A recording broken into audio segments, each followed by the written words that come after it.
Hey there, this is Mr. Icarus, and welcome to yet another edition of Doom Mod Madness.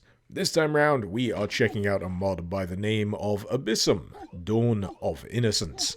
This is a mod that has you taking on the role of a soldier of sunlight, exploring the fallen kingdom of Astrea in an effort to liberate its lands from a hellish and demonic invasion. Quite frankly, it's a setup that could be used to justify any number of mods that you may have played in the last, decade, but Abysm chooses to do things a little differently.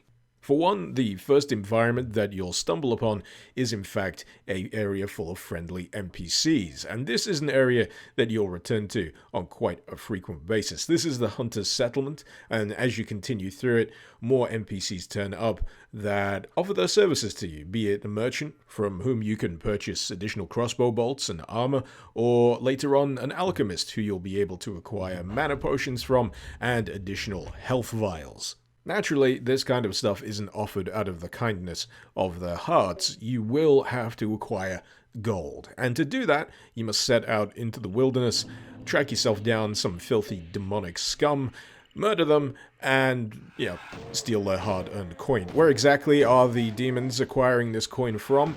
I'm not entirely sure, but I'm sure glad it's helping me expand my survivability options. Aiding you in the acquisition of additional currency is the presence of bounties. These are unique enemy types, well, unique in as far as this one's colored red and has a fancy name, such as Izalith the Fire Sage. Totally not a reference to Dark Souls, but the point being, on successful defeat, you will acquire that demon's soul, and you can then take it back to the settlement, trade it in, and get yourself a fat stack of cash.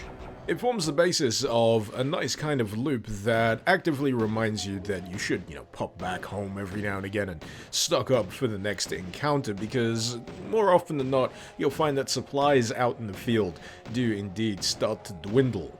Speaking of supplies, it's not just gold that you'll be hoovering up from your fallen enemies, you'll also be acquiring mana. And as you can imagine, mana powers your magical weapons. In this case, we've got a fairly rapid-fire staff here that recalls the chain gun in terms of its speed and DPS, but it also chews through the mana at a fairly increased clip, to such a degree that the relatively meager amount you can hoover up off your fallen enemies doesn't quite seem enough to sustain it for extended lengths of time, at least in the early game, additionally prompting those further helpful returns to camp.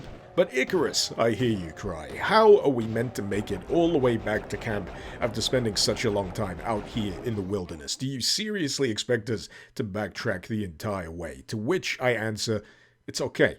Abysm got you covered. They've got waypoint teleporters. And these you can unlock at various points during your travels, essentially forming a nice little teleport link back to base camp.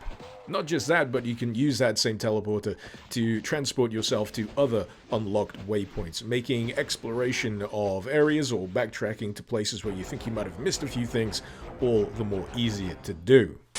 At this point, the influences behind Abysm should be abundantly clear. It's taking quite liberal inspiration from the likes of Dark Souls, while also taking advantage of the resources of more of the fantasy-tinged entries in the id Tech 1 engines, such as Heretic and Hexen.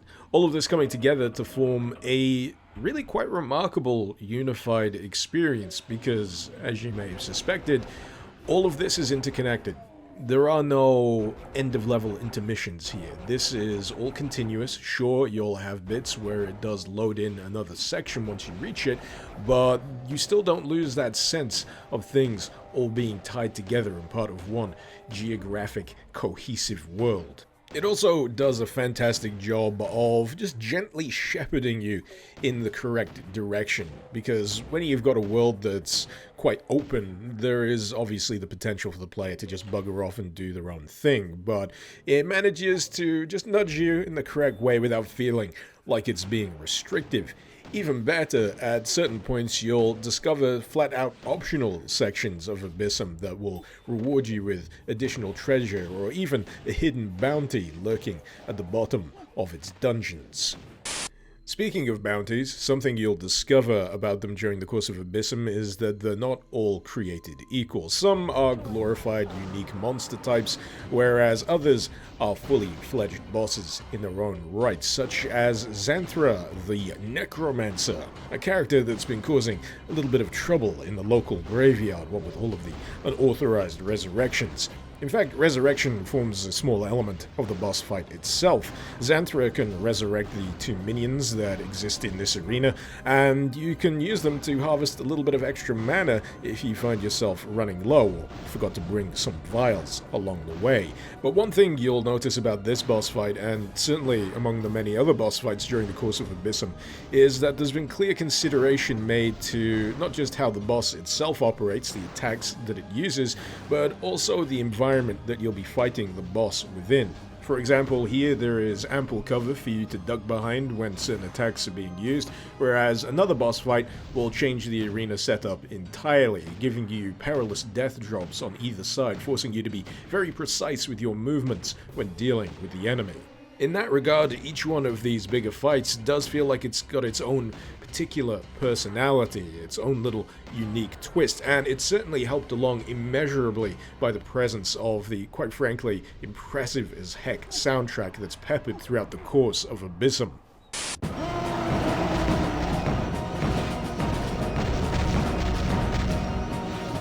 Now, it's not often that I feel like intentionally failing a boss fight, but I'm sure you can understand the urge when it means I get to listen to a music track like this all over again from the start. In case you were wondering, this is a particularly epic rendition of Phobos' Anomaly to go alongside this fight between these Baron of Hell brothers, each of which bringing something a little different to the fight. The big one is slower but has more powerful and spread out projectiles, whereas the smaller guy can do a little bit of teleporting and faster movement, often surprising you from behind. But good grief, the level of quality on display here is just accentuated when it comes to a head like this, when it combines intelligent boss design with a, quite frankly, immaculate soundtrack. And this soundtrack just doesn't play for bosses. This is also present in various dungeons, various other parts of the mod itself, and really does serve to bring the atmosphere of everything up to a whole new level. That said, you really do feel the absence of it when you're in an area that doesn't feature the music or is particularly devoid of atmospherics. It's a bit of a startling difference, isn't it? The only sound you really get is the sound of your character jumping, and considering this environment here is supposed to be pretty high up in the mountains, I would have at least expected the sound of rustling wind between the mountaintops themselves, but no, it is an oddly dead-sounding environment, and I feel in that regard it's certainly an area where Abysm could stand to improve, because I get on one hand having an environment feel desolate. That's certainly in keeping with the Dark Souls vibe, but it's another thing entirely to have the environment feel empty and kind of flat as a result. On the bright side, that is pretty much the only serious amount of criticism I can bring to bear against Abysm. Some people said that it started off a little too slow as I was playing it on the research stream, but I chalk that up to it introducing you gently into its world. If it showed its hand too quickly, it wouldn't really have much to keep you interested for the duration. So it doles things out in spoonfuls, in thimblefuls even, when it comes to enemy varieties, weapon types, scrolls. For example, I've got a scroll that I've acquired from a character you meet a fair bit down the line. It's called Wrath of God, and it sends out a wave of, I guess, holy energy that damages nearby enemies. You've got infusion scrolls that can be added to your existing weapons to give them a bit of elemental spice. You've got the rest of the weapon roster itself, so you've got the more shotgun-esque serpent staff, which you may have just seen me use. You've also got, I believe it was the Hellshot Cannon, which essentially functions as this game's rocket launcher, and you also have a flame spell, which I can't quite remember the name of, which is a bit of a spin on the plasma gun, where it leaves lingering napalm-like flames on the ground of where it's come in contact with either the environment or the enemies. Those latter two weapons, by the way, function using black mana, something that can be acquired from the likes of Hell Knights, and only really starts to turn up in the latter half of Abysm. But really, it's remarkable how this mod unfolds. It's very deliberate, it's very well paced, and I'm reasonably sure that even with all of my exploring, I have still managed to miss a few things. Honestly, I could go on and on and on all day about this mod because I just enjoyed it that damn much, but I'm feeling at this point I should probably relent and maybe allow you to experience the rest of this for yourself. Even though I've shown you a fair few areas and a collection of bosses, rest assured when I say there is a heck of a lot more for you to discover yourself. There's NPCs to interact with, there's journals to read, there's just a whole experience here for you to immerse yourself in. And I really mean that when I say it, because this is a mod that held my attention for over 3.5 hours straight, and those hours absolutely friggin' whizzed by. That doesn't normally happen.